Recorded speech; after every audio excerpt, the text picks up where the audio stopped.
Good morning, Mind Elevation Nation. Today's episode is Human Culture, a Transformational Apparatus. We're about to dive right in. So, today's episode is called Human Culture, a Transformational Apparatus. But first, we must go into what is culture. Culture, according to livescience.com, is the characteristic and knowledge of a particular group of people defined by everything from their language, their religion, the cuisine that they eat, the social habits, music, and etc. The Center for Advanced Research on Language Acquisition has an even more broader definition about what culture is. Culture is the shared patterns of behaviors and interactions, cognitive constructs and understanding that are learned by socialization. Thus, it can be seen as the growth of a group identity fostered by social patterns unique to the group. I see. The word culture itself comes from the French word colere, C-O-L-E-R-E, I might not be pronouncing that correctly, which means to tend the earth and grow, cultivation or nurture. No. Thus, essentially, culture is to stimulate growth and to cultivate and nurture something within a human group or society. I see. Cultures themselves are organic. They are born, they live, and they go through changes, and they also die. De Rossi says that culture is never fixed. Essentially, all cultures are liquid or fluid and constantly in motion. When a culture becomes too rigid and fixed, that culture begins to die out after so long, or it is replaced by a new culture. And so if we're going to talk about it, we got to understand what we're talking about. First and foremost, culture. And so then we can go on to the development of the first cultures. You know, what are some of the first cultures? Let's go into the first cultures. So, the earliest human cultures that we know of are the Twa, the Mbuti, the so-called Pygmies, Central African rainforest, equatorial regions of the planet Earth. The best example we have are the Twa and the Mbuti that are well documented by Kevin Duffy, who wrote the book Pygmy Kitabu. Right. That's Kevin Duffy, right? Right. I believe I'm correct. And Basil Davidson. I have footage on VHS of Basil Davidson, the British famous anthropologist studying the Twa. These short, diminutive human beings lived within nature harmoniously, correct? Right. They built their geodesic homes off of plant stems and so on within nature. Right. They also build bridges using fiber from the tree bark and so on. Totally organic lifestyle. They walked around barefooted. Right. For every poison you encounter via a snake, an arachnid, a spider, they found a corresponding cure within nature in the form of an herb or a mushroom. So they must have studied their environment. Oh yes, most definitely. Wow, that's interesting. Most definitely. And so culture, and they still possess their culture to this day, right? Indeed. They haven't relegated or neglected their culture and traded it for Islamic culture or Western culture. They understand essentially the importance of culture, even though some westernized people would call these people primitive. Right. You know, or that they lack That's a negative civilization. thing, right? Let's clarify this. Primitive does not mean negative, right, bro, Muhammad? Right. I would say that in my opinion, Just means ancient, right? Or primordial. Original. But in the European context, it was meant to imply something that's less than degenerate. Understand that bias was there. So when they say primitive, they also called them savages. They also called them many other things as well. Correction. The author of the book Pygmy Kitabu is Jean-Pierre Hallette, not Kevin Duffy. Kevin Duffy also did work on the so-called Pygmies, the diminutive human beings. Okay. Well, let's go more into the diminutive human ancestors. They are the first example of the human being, the Homo sapiens that we know of, going back 200,000 years or so. Right. And the pygmy, he looked at, or the early humans in the early cultures, they looked at nature. And from the forms, they studied life. They studied the interaction of the animals with the environment. They studied the effects on different herbs and roots and vegetables and fruits on their health and their life expectancy. They studied all these things. And in time, they developed their culture to the fulfillment where in time they actually began to spread their culture to different regions. And this is how you have the pygmy coming down from the mountain regions or the Great Lake regions of Africa and settling and developing Nile Valley civilization, according to many authors. Some authors attribute the founding of ancient Kemet with the god Bes, which was a pygmy looking god. Yeah, Besu. And Besu in the ancient Egyptian hieroglyphs. Exactly. Which they consider the original god, right? The original god, or the first god. The The first progenitor god of the human race. So here we have the so-called pygmy, Right. depicted as the original god, the progenitor, Exactly. in the ancient Egyptian mythos, the And hieroglyphs. so the pygmy understood that, and from out of his study of the forms of nature, then this is where the study of the zootypes came from. This is where the depiction of the hieroglyphs with that was later transformed. The hieroglyphs was originally, many of them in ancient cultures in Africa, was originally just in the form of drawing the animal.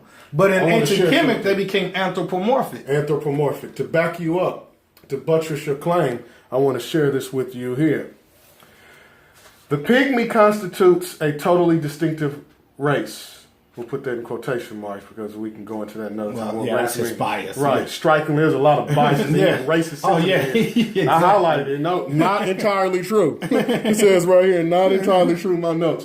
The pygmy constitutes a totally distinctive race, strikingly different from the Negro. Not true. Negro means black, and they're all versions of black people. The pygmy is not a degenerate Negro. Yes. The Negro is not a pygmy grown larger. The pygmy has been thus for thousands of years, as Bro Muhammad said, on a monument of ancient Egypt in the form of Besu, which Bro Muhammad just clarified. The Egyptologist Mariette found engraved the portrait in the name of a pygmy, Akka, who resembled the present-day Akka pygmies of Uele. I guess that's a West African and the Equatorial region. Right. If the strikingly original physical constitution of the pygmies had been the result of degeneration, the pygmy race would have disappeared a long time ago. Instead, their historic existence as a population of small stature is attested to in Central Africa for millennia. And far from being a declining race, the pygmies of the Belgian Congo are at present one of the healthiest, most vigorous, most prolific peoples. Exactly. Because of this organic lifestyle, right? Exactly, because of the organic lifestyle. Yes. And when you have that type of lifestyle where you're living in harmony with nature, your music is in rhythm with the universe. Exactly. Your diet is in tune with the rhythm of the universe. Your mind is in tune with the rhythm and harmony of the universe instead of being contrary to it. And so, but then you have, as human culture's development and as it grows, you have then the development of what we call major civilizations or high civilization. And this is where you have the introduction of the sciences. Now that everything that was to study and participated in culturally becomes more institutionalized. Now you have forms of government. Now you have forms of, you have proper norms of ways of eating for that society. You have law. You have the development of religious institutions or set members of society, and this is what they specify in. You have some members of society that specify in building and constructing, engineering, things of that nature. Mm-hmm. And so as culture is started, cultures develop ultimately into civilization. Indeed. You know what I'm saying? And civilization in turn is a culture itself, but the civilization is the fruit of what a culture is. And the more sophisticated, the more developed the culture, the more refined the civilization becomes. Civilization is the fruit of what culture and refinement is. Mm-hmm. Civilization is the fruit of what culture and refinement is. So now we're going to high cultures of Africa and Asia. Right. So as we see cultures develop and get more complicated, they become more institutionalized. And as things become more institutionalized, then you have the development of what we call civilization. Yes. And civilization, if we notice all high civilizations, like if you look at ancient Egypt, if you look at ancient Cushitic or ancient Ethiopic culture, you will see that these civilizations had a high degree of knowledge of engineering. Yes. They had a high degree of knowledge of mathematics. Indeed. They had a high degree of knowledge of astronomy. They had a high degree of understanding of what it meant to live in harmony with nature. They had a very ecological consciousness. Yes, They, you know, ecological consciousness. They saw how they were part of nature. Exactly. Not separate from nature. nor was nature seemed as something to conquer. Exactly. Everything was sacred. Everything had value. And so these are the hallmarks of what high culture, we were just talking about the pyramids and how you have pyramid culture all over the planet Earth. Oh, yes. And I said, the remarkable thing about it is that most of these is based off of astronomy. Yes. So the hallmark of one of the chief features of high civilization is astronomy. I mean, and so we can't even begin to talk about high civilization unless you have astronomy. And this is why you see which entails mathematics before the concept of mathematics. Exactly. Before the term mathematics, you have the reality predicated upon mathematics. Exactly, because they was into the study of the movement of the stars. Yes. And from studying the movement of the stars to the study of the movement of the sun and the moon and the cycles of the moon and the cycles of the sun, even the cycle of the sun around a greater sun. Yes, a great year. A great year. Every 25,800, roughly 26,000 years, is precession of the equinoxes, or known as the great year, and the Platonic year. Exactly. Because the Greeks had learned that from the Egyptians, who learned it from their ancestors, and so on, going back, way back in time. Yeah, according to Herodotus, the Egyptian counted the great year 10 times, which is approximately 250 to 260,000 years. Corresponding with Homo sapiens, right? Corresponding with what we say. Every few months we see evidence that modern human beings go back 200 or maybe 300, 400,000 years. Yeah, although I postulate they go back longer. Well, even the so-called Neanderthals were not as dumb as we thought. No. None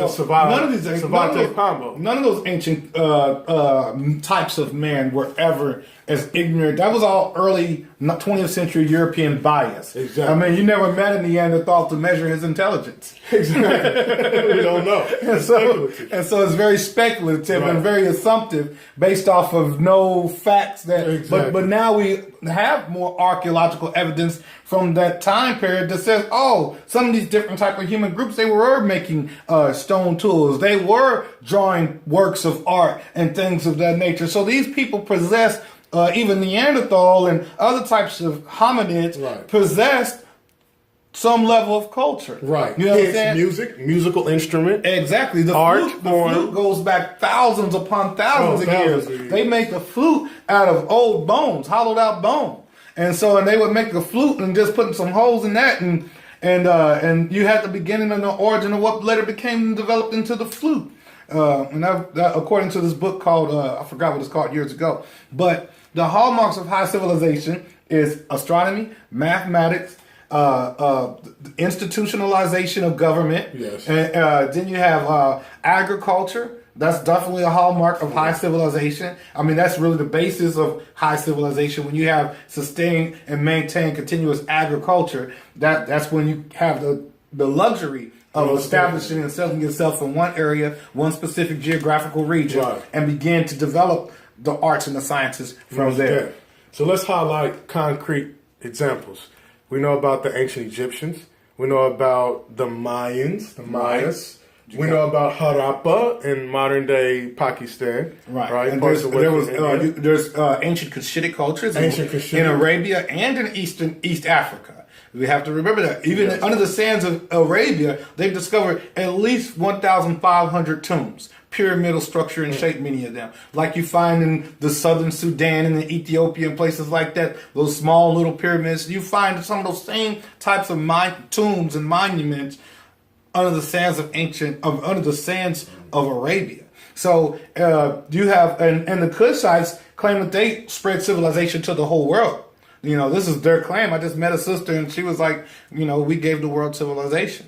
And so that was pretty profound when she said Albert Churchwood, the brilliant anthropologist, has evidence in his various books that there were explorers and teachers coming out of ancient Egypt going around the world. Yeah. He even traces from ancient Egypt, Northeast Africa, all the way over to Australia. Exactly, He cites evidence of the Medu Neter system, i.e. hieroglyphs, way over in Australia. Exactly. From Northeast Africa to Australia.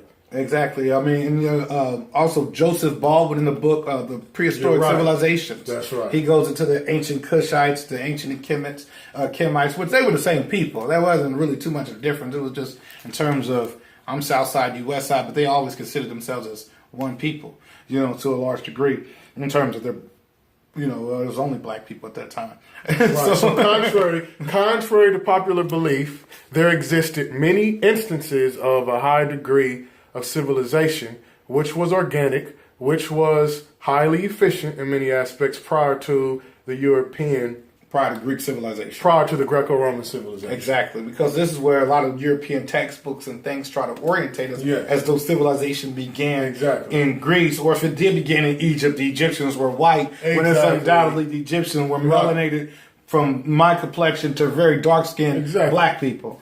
And this is why the polymath Sheikh Anta Diop in Senegal, the nuclear physicist and linguist, talked about the modern falsification of history, the lie that civilization began in Europe. We all need to know that, and each generation needs to understand that, because in a sense we have all been whitewashed. Exactly. And no, that's not racist to say that. That's just the objective truth. We need to understand that we have all been lied to. Exactly. I mean, or we can even take the to denigrate European society. There are gems that come from the Greco-Roman. It's just putting history chronologically in place without bias. Yes. Without bias or prejudice. For example, you look at the monuments on Easter Island.